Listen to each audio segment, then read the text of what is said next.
final comment is to appeal to Nigerians. Abin da zan fara faɗi da farko shine in jawo hankalin 'yan Najeriya. Babu wani wanda zai iya gina wannan ƙasar sai mu 'yan Najeriya. Wannan ƙasar ita kaɗai ce ƙasar da ke gare mu. Don haka mu kaɗai ne za mu iya gina ma kanmu ita wannan ƙasa da kuma 'ya'yanmu. Mu kaɗai ne za mu iya yin sadakar wadda za ta sa al'amura su ci gaba da tafiya daidai, wato mu 'yan Najeriya. Akwai zaɓe da ke tunkaranmu a cikin watan Fabrairu mai zuwa, wato zaɓen da za a zaɓi wani shugaban ƙasa, wanda zaɓe ne mai matuƙar mahimmanci. Ku je ku karɓo katin jefa ƙuri'arku, wato PVC. Wannan ita ce damar da ke gare ku. Wannan ita kaɗai ce damar da ke gare ku, wadda za ka ba da gudunmuwarka wurin zaɓar irin shugaban ƙasar da kake so, wato irin mutumin da kai kake ganin shi ya fi dacewa ya jagoranci al'amuranka a wannan ƙasa, domin ya magance matsaloli da kuma sauran al'amura waɗanda ke dama wannan ƙasa. Wannan shi ne yanayi wanda ke tattare da ƙalubale. Zaɓe ne wanda zai zama mizani wanda za a yi amfani da shi ko wurin gyara al'amura ko kuma ɓata al'amura a wannan ƙasa.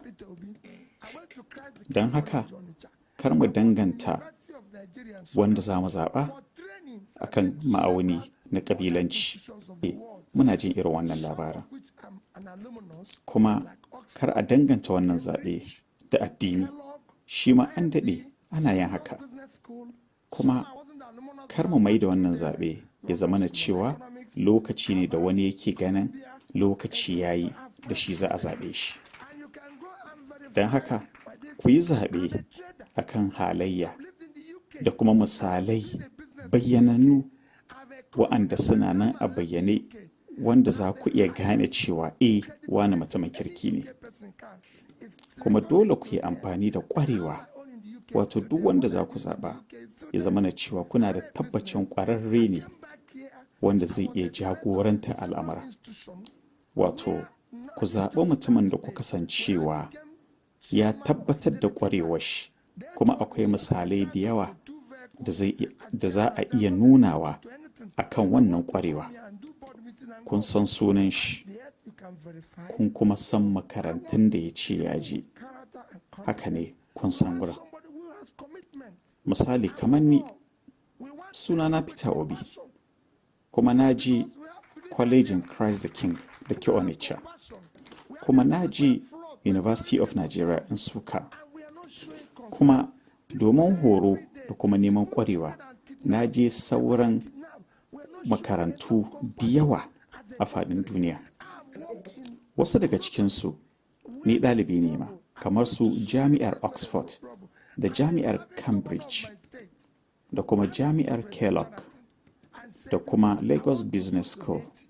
Wasu kuma na ji na yau an su kwasa-kwasai, ma ba wai a matsayin cikakken ɗalibi ba, kamar su London School of Business, Jami'ar Harvard, Jami'ar Columbia. Duk na halarci wa'annan makarantu. Don haka, wannan wani abu ne tabbatacce. Bayan nan kuma, ni ɗan kasuwa ne. Na zauna a ƙasar Ingila. Na yi kasuwanci a ƙasar Ingila. Ba ɓoyayyen abu ba ne ba. Akwai bayanai waɗanda za su nuna irin ƙwazo da kuma gudunmuwar da na nuna. Waɗanda za su nuna ƙwazo da kuma irin gudunmuwar da na bada a lokacin da nake kasuwanci na a ƙasar Ingila. The UK, I have a company as at the time I left the UK, I have the highest credit rating any UK person can. Its record is still there. The Hausa. A lokacin da na zauna a Ingila ne kasuwanci, kamfani na yana ɗaya daga cikin kamfanonin da suka yi zarra. Akwai ma lokacin da kusan sai da muka fi kowane kamfani a wannan ƙasar ta Ingila.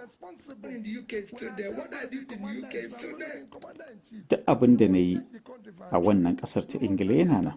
Ana iya zuwa a je a bincika, a gani domin a tabbatar da hakan.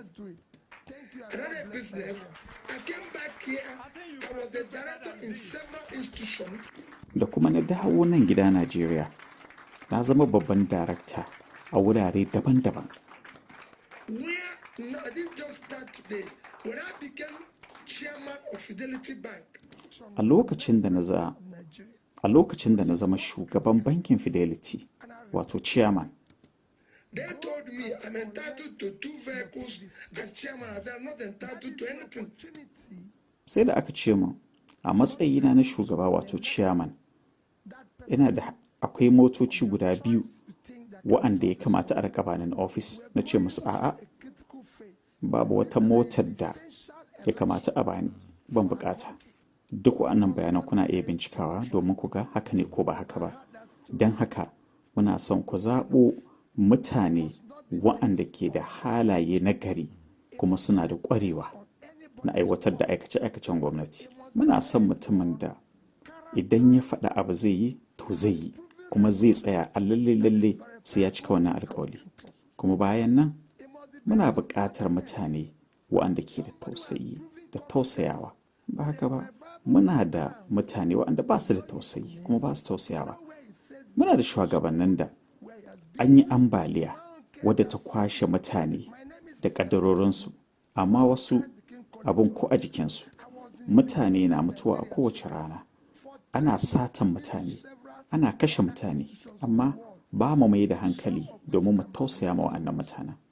Na yi aiki a wurare da dama a faɗin duniya, musamman wuraren da ake da barazana. Na je wurare daban-daban.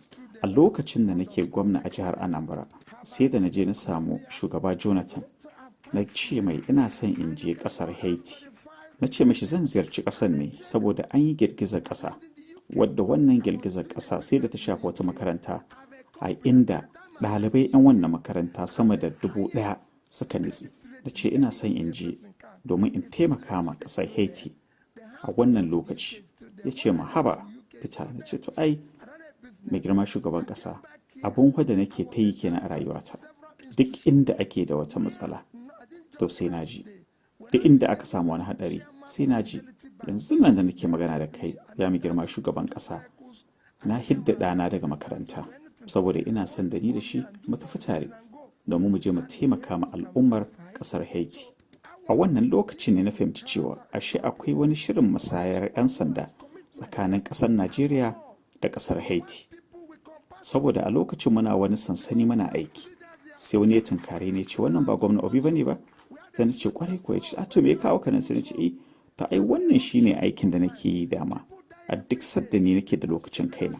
Don haka duk inda ake da wata matsala to can nake zuwa. To dalilin da yasa kenan ko wannan Christmas din da kuma New Year ai ta a sansanin ɗan gudun hijira na yi ta. Domin me? Saboda muna son maga duk wani ɗan Najeriya wanda ke wani sansani na 'yan gudun hijira ya koma gidan shi. Dan bai kamata a ce nan ne mazauninsu na dindindin ba. Idan suna can to kusan mu duka duk muna wannan wurin. So don haka ku zaɓi mutane masu tausayi da kuma tausayawa. Wannan ƙasar tamu dole mai ƙoƙari mu kawo mata canji mai ma'ana. Sabuwar Najeriya tana yiwuwa. Wato ina son kuma mutane su tankare ni, su ƙalubalance ni, domin idan na ce ni ke son zama shugaba to dole in tsaya in yi wannan shugabancin yadda tsarin shugabanci yake. Dole mu daidaita al'amura a ƙasar nan domin 'ya'yanmu da jikokinmu. We must make their sacrifices. If it means us dying for them to live a better life, let's do it. Idan har ta kama za mu rasa rayukanmu ne domin inganta rayuwar 'ya'yanmu da jikoki, to hakan ta kasance. Thank you and God bless Nigeria. I think you can do better than this.